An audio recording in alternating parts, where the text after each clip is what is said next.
Nuevamente la cátedra Gerardo Molina, doctor Jesús Hernando Álvarez, decano de la Facultad de Derecho, buenos días, doctor Rubén Duarte, decano de la Facultad de Filosofía, muchas gracias por acompañarnos, doctor Juan Navarrete, representante del Instituto Interamericano de los Derechos Humanos para Colombia, bienvenido profesor Rodrigo Uprimi a la Universidad Libre. La cátedra Gerardo Molina les da la bienvenida a este diplomado anual que para 2014 escogió el tema Dinámicas de posconflicto como supuestos para la paz. Y para nosotros es de la mayor trascendencia, como quiera que la Libre naciera en un periodo conflictivo de la nación. Y es una universidad de posconflicto, como lo diría nuestro rector nacional en la inauguración de este diplomado, el doctor Nicolás Zuleta. Desde esta cátedra la universidad ha decidido plantearle a los colombianos que la educación, a través de los debates y reflexiones académicas, es la fuerza social que moldea la sociedad y construye conciencia crítica en diferentes épocas. El propio nombre de la cátedra rinde homenaje a Gerardo Molina, una cátedra que busca revelar los acentos de un político y pensador de izquierdas, rector de esta institución, que siempre se orientó por una ética de la responsabilidad, por una conciencia atenta a las consecuencias de su conducta. Molina murió en marzo del 91, tras años de estudio y difusión de las ideas socialistas y liberales, dejando claro que se comprometía como pensador con los problemas de los sectores más vulnerables. Con vigorosa labor intelectual, defendió el respeto de los derechos humanos, especialmente los sociales y económicos. De la mayor importancia, su legado y su pensamiento hoy, para una nación que aún se construye al calor de difíciles y complicados momentos que solo demuestran, como lo diría lúcidamente el maestro Molina, la historia de Colombia ha sido un tesonero esfuerzo dirigido a construir el Estado Nacional. Agradecemos a las entidades colaboradoras de este diplomado, al Instituto Interamericano de Derechos Humanos, a la Presidencia de la República que se hace presente con la Unidad para la Reparación y Atención Integral a las Víctimas.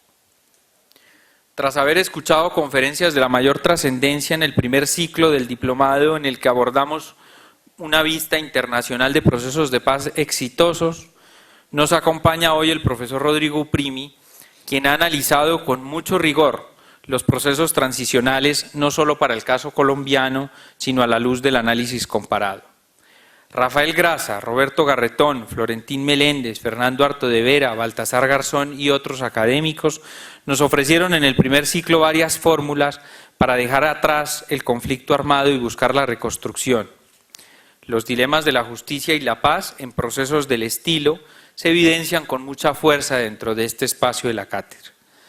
Rodrigo Uprimi es un jurista colombiano que ha dedicado varios de sus años al estudio del derecho constitucional, a los temas de Estado y a los problemas de Colombia, especialmente en derechos humanos, con gran trayectoria académica e investigativa. Doctor en Economía Política de la Universidad de Amiens, Picardie, Francia, con un DSU en Sociología Jurídica de la Universidad de París II y un DEA en Socioeconomía del Desarrollo de París I, y con un diploma de posgrado en Resolución de Conflictos de Uppsala, Suecia. Desde su Centro de Estudios de Derecho, Justicia y Sociedad de Justicia, ha hecho clarísimos señalamientos a propósito de los problemas estructurales de la Administración de Justicia. Hoy nos visita especialmente para hablarnos en el marco de este diplomado del tema Verdad, Justicia, Reparación y Garantías de No Repetición. Debo además felicitar al doctor Uprimi por su reciente nombramiento como representante por Colombia ante Naciones Unidas en el Pacto de Derechos Económicos, Sociales y Culturales.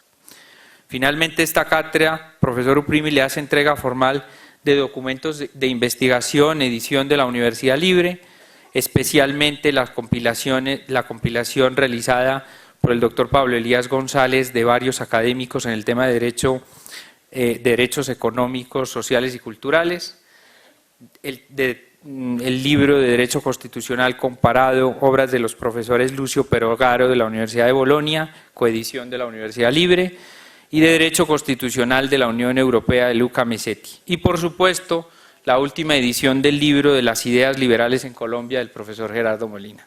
Muchas gracias por estar aquí con nosotros. Buenos días a todas y a todos. Quiero comenzar por agradecer a las entidades que organizan esta cátedra, obviamente a la Universidad Libre, es un placer estar acá, a la Unidad de Víctimas y al Instituto Interamericano de Derechos Humanos. Es un placer mayor estar en una cátedra a la cual ya he asistido anteriormente en honor de Gerardo Molina, quien es para mí uno de los más grandes intelectuales de izquierda en la historia colombiana, cuyos textos, como el de Historia de las Ideas Liberales, pero también su Historia de las Ideas Socialistas, su texto de Proceso y Destino de la Libertad y ese texto introductorio a la política, que si mal no recuerdo se llama Breviario de Ideas Políticas, sigue siendo textos de enorme valía, desafortunadamente ahora poco estudiados en las universidades. Yo les recomiendo realmente a quienes se interesen en estas materias abordar estos textos de esta gran persona y este gran pensador. El tema que me pidieron que desarrollara es el tema de los derechos de las víctimas, derecho a la verdad, derecho a la justicia, derecho a la reparación y a las garantías de no repetición, pero yo entiendo que eso se hace no en abstracto, sino en relación con el esfuerzo por superar el conflicto armado colombiano que ha dejado tantas víctimas y tanto dolor en nuestra patria. Entonces eso tiene que ver con el esfuerzo de satisfacer los derechos de las víctimas, no en un contexto de normalidad, en un país como Suiza, en donde hubieran ocurrido 2 o 3 violaciones en 10 años graves, sino en un contexto de violaciones masivas a los derechos humanos. Y por eso, en ese contexto de violaciones masivas a los derechos humanos, los derechos de las víctimas están ligados indisolublemente a ese tema que últimamente se ha llamado justicia de transición, justicia posconflicto, justicia transicional. Entonces mi charla va a ser derechos de las víctimas, verdad, justicia, reparación y garantías de no repetición, pero en contextos de superación de un conflicto armado como el colombiano. Esto es el debate sobre justicia transicional en Colombia. Y por eso mi charla va a ser, de pronto reitero algunas cosas o discrepo de algunas cosas de las que dijo el juez Baltasar Garzón sobre el tema de justicia transicional en Colombia, porque creo que es el vínculo ineludible. No estamos hablando de derechos de las víctimas en contextos de crímenes ordinarios, aislados, sino de violaciones masivas a los derechos humanos asociadas al conflicto armado colombiano. Y por eso voy a tocar en esta exposición 4 puntos. Voy a hacer como una introducción a la idea de justicia transicional, qué es eso de justicia transicional y cómo se liga con los derechos de las víctimas. 2, voy a mostrar los dilemas, las grandes herramientas de la justicia transicional y su relación con los derechos de las víctimas, o sea, los grandes estándares normativos de la justicia transicional que son los derechos de las víctimas y las grandes herramientas de la justicia transicional, comisiones de la verdad, programas de reparación, etcétera. Luego voy a mostrar cómo esa es una justicia muy difícil que está atravesada por dilemas, por dificultades, por complejidades y voy a tratar de mirar esos dilemas, dificultades y complejidades y terminaría aterrizando en el caso colombiano el debate en que hoy estamos. Hoy estamos hablando de esto cuando las víctimas están hoy, o al menos 12 no representantes, pero 12 personas representativas de lo que ha sido la victimización en Colombia están hoy en La Habana. O sea, esto muestra que este es un tema que no es abstracto, sino que está en el corazón de los problemas que estamos enfrentando hoy en Colombia. Entonces son los 4 puntos que voy a tocar. Entonces arranco con el primero. ¿Qué es eso de justicia transicional y cuál es su relación con los derechos de las víctimas? Si ustedes tomaran textos de hace 25 o 30 años en temas de ciencia política, derecho constitucional comparado, derechos humanos, todos estos temas similares, y trataran de buscar en alguno de ellos la expresión justicia transicional, no la encontraría. Esa es una expresión relativamente nueva para los estándares jurídicos y para los estándares de la ciencia política. Relativamente nueva es que ni siquiera la podemos decir en latín. De eso no habló Ulpiano, no está en el derecho justinianeo, no pueden ustedes encontrar nada allá. Es un fenómeno relativamente nuevo, al menos como expresión lingüística. Algunos autores incluso tratan de encontrar un momento preciso en que surge esta expresión, que es un texto de un académico norteamericano, Kirtz, que por allá en el año 93-94 hizo una publicación de 3 tomos con textos de distintos autores sobre los esfuerzos por luchar contra la impunidad y hacer justicia y satisfacer los derechos de las víctimas después de las transiciones del Cono Sur en América Latina, la argentina, la chilena, la uruguaya y la brasileña, bueno, Brasil situándolo ahí, digamos, en el debate del Cono Sur, y las transiciones de lo que fue la Europa de la posguerra y las transiciones del sur de Europa, o sea, todas transiciones de la dictadura a la democracia, y ahí es donde surge y se populariza esta expresión, justicia transicional. Una expresión que ha tenido mucho éxito, como dirían acá en Colombia, que ha pegado mucho. Ha pegado tanto que hoy es una categoría que se usa, digamos, por el sistema de Naciones Unidas. Un texto muy importante en el tema de justicia transicional es el informe del 2004 del Secretario General de Naciones Unidas, quien saca un texto que es muy fácil de encontrar en internet y que es muy útil para quienes trabajan estos temas, porque ahí está como una de las definiciones estándar de justicia transicional, que es un texto que se llama algo así como justicia transicional y Estado de Derecho en sociedades que salen de conflictos, algo así. Y que se ha vuelto tan importante en Colombia que incluso hoy en Colombia es una categoría no solo de las ciencias sociales, sino una categoría jurídica con fuerza normativa. Pues está en la Constitución. El marco jurídico para la paz constitucionaliza o reconstitucionaliza, si se quiere, la categoría de justicia transicional, porque ustedes saben que ese marco jurídico para la paz incorpora la noción explícitamente, y digo que reconstitucionaliza porque ya la jurisprudencia lo había hecho desde el 2005, con las sentencias de la Corte Constitucional y de la Corte Suprema que incorporan la noción. Entonces hoy es una noción que está en el ambiente de las ciencias sociales y del discurso jurídico. La pregunta que surge, y por eso les hago la referencia que es una noción nueva, es si esa es una noción nueva que simplemente expresa viejos fenómenos o si es una noción nueva que expresa una realidad nueva. Yo voy a sostener la segunda tesis, que la justicia transicional sí expresa algo nuevo. Hace referencia a fenómenos viejos, casi desde que existe digamos, ciertos ordenamientos políticos, pero en un nuevo contexto internacional, tanto jurídico como político. ¿Qué es lo viejo que expresa esta noción y qué es lo nuevo que expresa esta noción? Lo viejo que expresa esta noción expresa la idea de cuando uno está saliendo de una dictadura o cuando uno está saliendo de una guerra, qué hacer con el legado atroz de violaciones masivas a los derechos humanos, qué hacer con todas esas víctimas y todos esos victimarios. ¿Vamos a olvidarlo? ¿No vamos a olvidarlo? ¿Vamos a hacer justicia? ¿O qué? Y ese es un dilema muy viejo.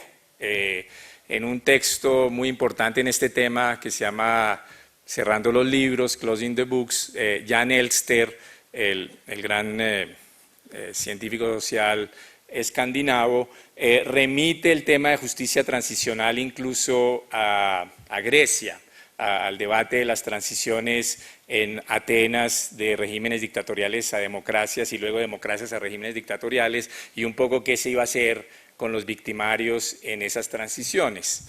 Y puede uno retomar otros debates, uno puede retomar debates de cuando se trató de salir de las guerras de religión en Europa. Por ejemplo, el edicto de Nantes establecido por Enrique IV para salir de las guerras de religión es un ejemplo. Esas guerras de religión fueron particularmente atroces, bueno, toda guerra es atroz, pero hay unas peores que otras, y estas fueron de las peores, porque trataba de enfrentar a herejes, a lo más malo de lo malo, y cada uno creía que el del otro bando era el más malo, y entonces se mataban inmisericordiamente, y entonces se quería salir de esas guerras de religión, y ahí se optó por una fórmula que hoy no aceptaríamos, pero es simplemente para mostrar que ese fenómeno es viejo, y la fórmula que se optó fue no solo perdón y olvido, sino un deber de olvido. No era simplemente que no vamos a tratar de recordar, sino que hay un deber de olvidar. En el edicto de Nantes, si ustedes lo leen, encontrarán que Enrique IV dice que está prohibido hablar de las atrocidades de la guerra que estamos superando, porque se consideraba que esa era la forma de hacer la paz y salir de las atrocidades de la guerra. Entonces, el fenómeno de cómo salir y enfrentar un legado masivo de violaciones a los derechos humanos es viejo, y la justicia transicional tiene que ver con eso. ¿Qué es lo nuevo?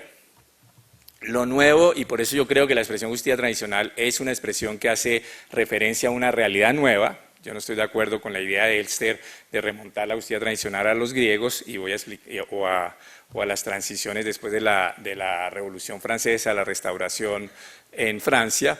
Es porque lo nuevo es que hoy se han reconocido a nivel internacional los derechos de las víctimas. Lo nuevo que hace que la justicia transicional tenga, a mi juicio, un estatus normativo y de ciencias sociales que tiene sentido. Algunos autores consideran que eso es una bobada que no tiene ningún sentido. Yo creo que sí tiene sentido. Es porque hay algo nuevo, que es que desde inicios de los 90 a hoy, poco a poco se han ido consolidando en el derecho internacional los derechos de las víctimas, y consolidados los derechos de las víctimas se han consolidado los deberes del Estado frente a las víctimas. Eso no existía antes. Eso se ha ido consolidado lentamente. En el año 93-94, cuando sale el libro de Kirtz, todavía eso se consideran como principios jurídicos emergentes, como cosas que apenas están empezando a estructurarse. Hoy los derechos de las víctimas su existencia es incontrovertible en el derecho internacional. Uno puede discutir mucho su alcance, sobre eso sí hay muchas controversias, pero hoy alguien que diga no, para mí los derechos de las víctimas no existen porque no hay ningún tratado que los consagre, todo el mundo se reiría un poco. Pues sí, no hay ningún tratado, pero mira, hay esta jurisprudencia, esta conceptualización, hay estos otros documentos, y hoy uno puede decir, mire, los derechos de las víctimas están consolidados en el derecho internacional. En el derecho internacional se reconoce, como dice la Declaración del 2005 de Naciones Unidas, que no es un tratado, pero expresa el consenso de la comunidad internacional sobre el tema, las víctimas de violaciones graves a los derechos humanos y violaciones graves al derecho internacional humanitario tienen derecho a la verdad, a la justicia, a la reparación y a las garantías de no repetición, y los estados tienen el deber de satisfacerlos. Ese es el elemento nuevo. El elemento nuevo es que la justicia tradicional hace referencia a enfrentar un legado masivo de violaciones de los derechos humanos, cuando a nivel internacional se han consolidado los derechos de las víctimas y por consiguiente los deberes de los estados frente a esos derechos. Y eso quiere decir que hoy el edicto de Nantes de Enrique IV sería inaceptable en el derecho internacional. Cuando Enrique IV sacó el edicto, pues todo el mundo dijo, pues eso hace parte de la soberanía de los estados. Cuando España decidió enfrentar la transición de la guerra civil y de la dictadura franquista a la democracia, también con algo parecido al edicto de Nantes, no se prohibió hablar, pero no se hizo nada por recopilar las atrocidades y hacer justicia, nadie dijo nada. Dijo, bueno, ese es el modelo español. En esa época, si ustedes recuerdan, cuando hubo la transición de España en el año 77, 78, 79 a la democracia, hubo otras transiciones al mismo tiempo. Hubo la transición griega y hubo la transición portuguesa. Y las otras fueron más punitivas. En la griega, a los miembros de la junta militar, los llamados coroneles, los juzgaron y los condenaron a penas muy duras. Y en la mitad estuvieron los portugueses, que sancionaron a algunos, depuraron las Fuerzas Armadas, y los que optaron por la fórmula parecida al Frente Nacional Colombiano, de verdad y olvido, y aquí no pasó nada, fue España. Y los sociólogos y los politólogos comparados discutieron mucho por qué Grecia optó por eso, por qué España optó por lo otro, etcétera. Pero a ningún jurista se le ocurrió decir lo que hizo España viola el derecho internacional. No, simplemente se discutía se discutía en términos ético-políticos, mira, a mí me parece que lo de España es una atrocidad con las víctimas, o lo de España fue lo más sabio. Podía uno discutirlo así, o podía uno discutirlo sociológicamente, que es lo que explica que aquí se haya ido por esta vía y aquí por esta otra, pero a nadie se le ocurría decir, eso viola el derecho internacional. Si uno hubiera dicho eso en el año 78, se le ríen a uno. Dicen, pues, eso hace parte de la soberanía de los estados. Ellos deciden cómo enfrentan una tradición o un legado de violaciones masivas a los derechos humanos. Lo mismo cuando Austria, en el año 55, o desde el 45 al 55, Austria se inventó la teoría de que ella no era un estado victimario, sino la primera víctima del nazismo. Como ustedes saben, Austria, entre comillas, la invadió, pero con el apoyo del pueblo austriaco y del Estado austriaco, Hitler, y luego una enorme cantidad de austriacos hicieron parte del ejército alemán, hicieron parte de las SS y hicieron parte de los campos de concentración. Sin embargo, después de la Segunda Guerra Mundial y por razones geopolíticas y por la astucia de algunos líderes austriacos, Austria se inventó lo que algunos historiadores austriacos han llamado la mentira vital de la identidad austriaca de la posguerra, que fue decir, nosotros no fuimos aliados del nazismo, sino las primeras víctimas del nazismo. Y a nadie se le ocurrió decir, no, eso viola el derecho internacional, porque ¿dónde están los derechos de las víctimas judías que fueron masacradas por el Estado austriaco durante la guerra? Por ejemplo, Viena tenía 200.000 judíos antes de la guerra, y después de la guerra quedó con 8.000. Y ninguno de ellos fue reparado por el Estado austriaco, porque dijeron, no, pues que eso fue, reclámele a los alemanes, nosotros no existíamos como Estado. Y eso nadie se le ocurrió cuestionarlo porque no existían los derechos de las víctimas. Hoy, obviamente, todo eso sería mucho más problemático. El ejemplo colombiano lo muestra. Hoy el debate colombiano sobre la paz, que buscara ignorar los derechos de las víctimas, sería imposible jurídicamente, porque inmediatamente vendría una presión de instancias jurídicas internacionales, pero yo agregaría también es imposible políticamente, porque este es el segundo factor. El primer factor es la consolidación jurídica de los derechos de las víctimas en el derecho internacional, y el segundo factor es la consolidación de las víctimas como actor político. Es decir, en casi todos estos países que están viviendo hoy transiciones o que han vivido transiciones en las últimas 2 o 3 décadas, un elemento nuevo es la consolidación de movimientos de víctimas como actores políticos que reclaman. Hay como una retroalimentación entre esa dinámica sociopolítica y esos estándares. Y yo creo que eso es lo nuevo. Lo nuevo de la justicia transicional es el debate de cómo enfrentar transiciones cuando se ha consolidado en el derecho internacional los derechos de las víctimas, y cuando hay movimientos de víctimas y cuando hay reclamos internacionales y nacionales porque las transiciones o los posconflictos sean respetuosos de los derechos de las víctimas. Y a eso hace relación la justicia transicional, a mecanismos para satisfacer los derechos de las víctimas en contextos transicionales. A partir de esa reconstrucción de la categoría, yo creo que entonces uno podría llegar a una cierta noción de justicia transicional asociada a los derechos de las víctimas.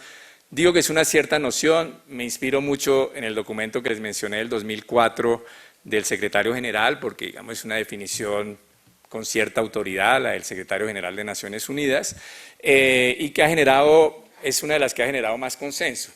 Pero insisto en que esta es una categoría nueva, un campo nuevo, entonces como todo campo nuevo y con toda categoría nueva es un campo polémico, es un campo donde hay discusiones, hay debates, y por eso yo lo que propongo es una aproximación. A partir de esa idea que he desarrollado y ese texto del secretario general, ¿qué caracterizaría la justicia tradicional y cómo se relaciona con los derechos de las víctimas? Y yo diría que tiene estos elementos. Tiene el primer elemento unos estándares normativos, los derechos de las víctimas, el derecho a la verdad, justicia, reparación y garantías de no repetición, que voy a volver sobre ellos en algún momento. Segundo, tiene que ver con un legado de violaciones masivas a los derechos humanos. Es decir, la justicia tradicional no existe para efectos de violaciones aisladas en sociedades bien ordenadas, como diría Rawls, sino para legados de violaciones masivas a los derechos humanos en sociedades bien desordenadas, que están tratando de salir de dictaduras o están tratando de salir de la guerra. Y eso implica un tercer elemento, que son necesarios instrumentos extraordinarios para satisfacer los derechos de las víctimas. Es decir, los instrumentos ordinarios de gobierno y los instrumentos ordinarios del derecho no sirven o son insuficientes cuando se trata de enfrentar violaciones masivas a los derechos humanos. Piensen, por ejemplo, en la reparación. Entonces uno diría, instrumento ordinario de reparación. Bueno, si a usted le violan los derechos, si a usted le cometen un atropello a su dignidad humana, usted puede hacer en una sociedad ordinaria 3 cosas. Uno, demándelo extrajudicialmente por la vía civil, responsabilidad judicial extracontractual. 2, en el proceso penal constitúyase como víctima y reclame. O 3, si es un Estado que permite reclamar ante el Estado por vía judicial, como en Colombia el contencioso administrativo, vaya por vía judicial contra el Estado. Y eso es lo que se haría cuando hay una violación aislada. Pero eso cuando hay una violación masiva a los derechos humanos no funciona. Uno pedirle a los 5 millones de desplazados en Colombia, decirles, no, pues, si ustedes quieren reparación, ahí está el contencioso administrativo. Y todo el mundo dice, sí, pero es que yo no puedo probar bien esto ante lo judicial, yo no tengo recursos, plata para pagar un abogado, digamos, el sistema judicial no me va a responder, y entonces por eso son necesarios mecanismos extraordinarios. No bastan los mecanismos ordinarios, toca diseñar mecanismos extraordinarios. Esa es la tercera característica. La cuarta característica es que se busca satisfacer los derechos de las víctimas, es en ese sentido una justicia, usando la expresión de Aristóteles, correctiva, tratando de corregir atropellos ocurridos en el pasado, pero que también tiene un ojo hacia el futuro, o sea, mira hacia el pasado para ver qué ocurrió, cuáles son las víctimas, cómo satisfacer sus derechos, pero mira hacia el futuro, porque busca, además de satisfacer los derechos de las víctimas, ciertas otras cosas. ¿Cuáles son estas otras cosas? Ahí hay alguna controversia sobre cómo se denominan, pero siguiendo los trabajos de Pablo de Grave, quien es el relator de Naciones Unidas sobre el tema, un colombiano, y uno de los autores que a mi juicio ha escrito cosas más inteligentes sobre el tema, Pablo de Grave dice, además de eso se buscan otras cosas, se busca reconstruir la confianza ciudadana que se vio rota por las violaciones masivas a los derechos humanos. Se busca consolidar el Estado de Derecho, el respeto a las normas, que se vio violentado por la dictadura o por la guerra. Entonces tiene como ese doble propósito, un propósito directo con las víctimas y un propósito indirecto de consolidar el Estado de Derecho y lo que llamarían en ese concepto complejo, polémico, pero ineludible, lograr la reconciliación. Y entonces la justicia tradicional también está volcada a eso. Sobre eso todo el mundo, todos los que trabajamos estos temas más o menos estamos de acuerdo. Hay 2 puntos más donde hay controversias, pero los menciono porque son claves. El quinto punto es que la noción de justicia transicional no se le ocurrió a un filósofo o a un jurista para después aplicarla en la práctica, no, sino que es una noción que se construye a partir de prácticas. Son prácticas que se desarrollaron, que luego han intentado ser teorizadas y darles una coherencia normativa.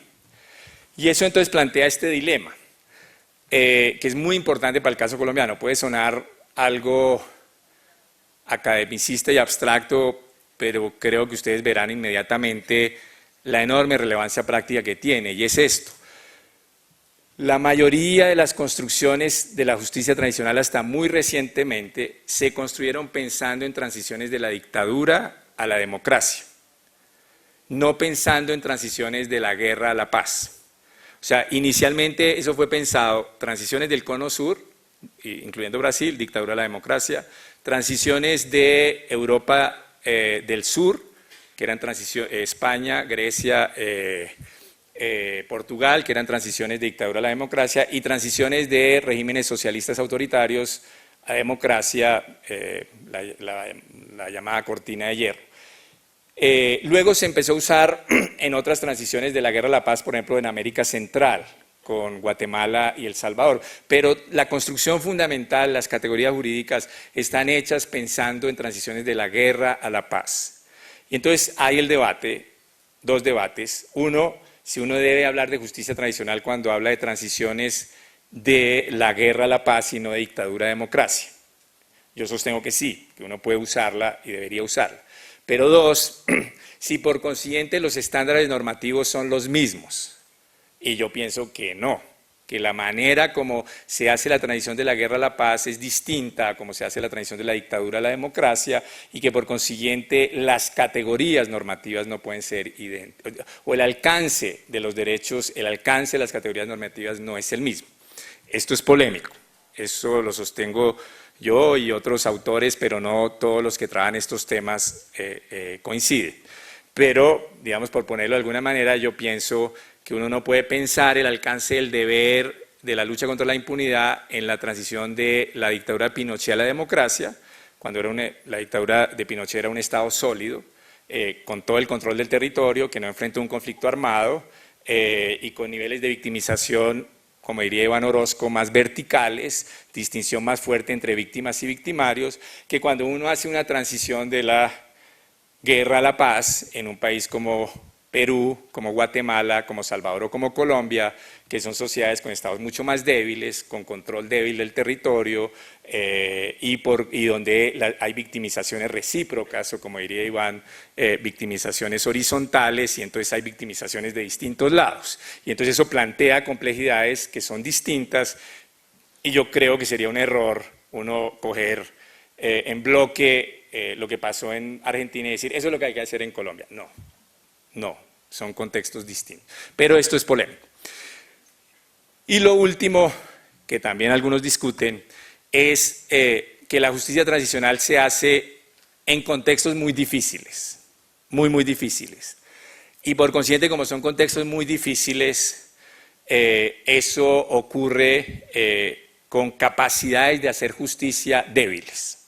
O sea, la justicia transicional, como ha dicho varias veces Pablo de Grave, es una justicia particularmente imperfecta. La justicia humana siempre es imperfecta, dicen que la única perfecta es la divina, para quienes no creemos tanto en eso, pues entonces no hay justicia perfecta, pero la justicia transicional es particularmente imperfecta.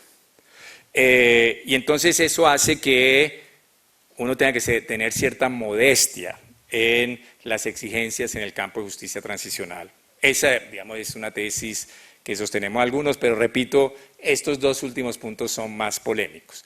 Los otros cuatro, que es para legado de violaciones masivas a los derechos humanos, con un eje en los derechos de las víctimas, otro eje en otros valores ligados a Estado de Derecho y reconciliación, y con un conjunto de instrumentos judiciales y extrajudiciales amplio, eso, digamos, está en la definición del secretario general y más o menos todo el mundo está de acuerdo. Los otros dos elementos, que es que eso es una reflexión expuesta a partir de prácticas y uno no puede trasladar lo que era bueno en un contexto a otro así nomás, sobre todo de dictadura, democracia y de la guerra a la paz. Y lo segundo, que uno tiene que reconocer las dificultades y restricciones que imponen los contextos, eso es más polémico. Y con eso termino entonces el primer punto y entro al segundo. Entonces esta es como la aproximación a la justicia transicional. Si uno tiene en cuenta esa aproximación, el segundo punto sale muy naturalmente. ¿Cuáles son los estándares normativos en la justicia transicional? O por decirlo de alguna manera, ¿cuál es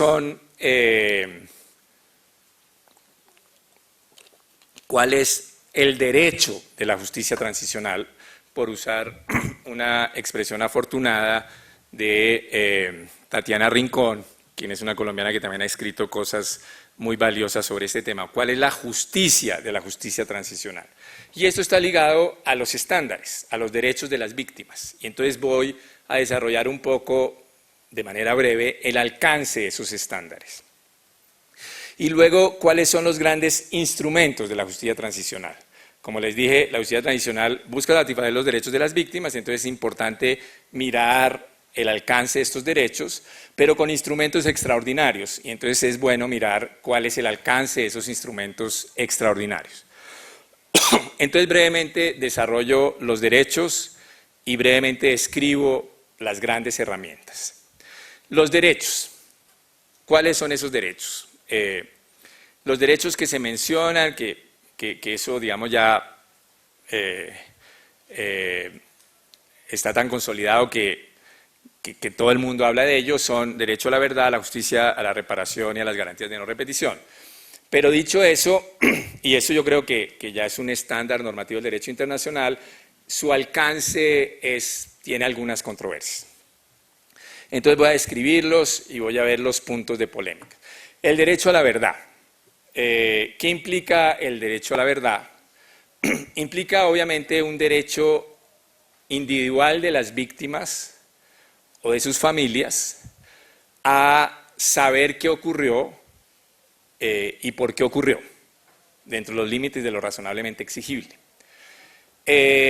Y se supone, eso ya es más polémico, pero yo creo que es como la tendencia dominante, que también es un derecho colectivo, no solo de las víctimas individuales, sino de la sociedad en su conjunto, a que se sepa qué ocurrió y a que